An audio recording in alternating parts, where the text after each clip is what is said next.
ওয়াজ করেছে ইউটিউবে, বিভিন্ন মাহফিলেও দাওয়াত দিয়েছে। আর আজকে সে নায়ক হতে যাচ্ছে। জামার ঠিক নাই, পাঞ্জাবির ঠিক নাই, দাড়ির ঠিক নাই, চুলের কাটিং কুটিং করে এই বদমাইশি দেখবেন আবার 20 দিন 25 দিন পরে ভাইরাল টাইরাল হয়ে গেল, আবার হাজির ভাব ধরবে। জুতা দিয়া পিটাইয়া এই সমস্ত লম্পটগুলোকে সাইজ করে ফেলা উচিত। এই ছেলেগুলো যেটা হয়, প্রথমে বক্তা, পরে টিকটকার, মানুষ এদের সাথে সাথে নাচে। ঠিক 2 মাস পরে এসে আবার জুব্বা টুপি লাগায়, আমার ভুল হয়েছিল, আমার ক্ষমা করিয়া দেন। আর মানুষজন বাস ক্ষমা করে দেয়। ক্ষমা করে দেওয়ার পরে আবার সে পুরার, এতদিন তো পরিচিত হয় না, এখন আরও বেশি পরিচিত হয়েছে।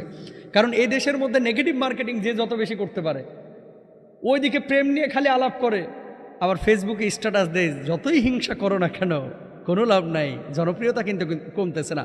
তোর জনপ্রিয়তায় ঝাঁটার বাড়ি বদমাস। জনপ্রিয়তা দিয়ে কি করবি?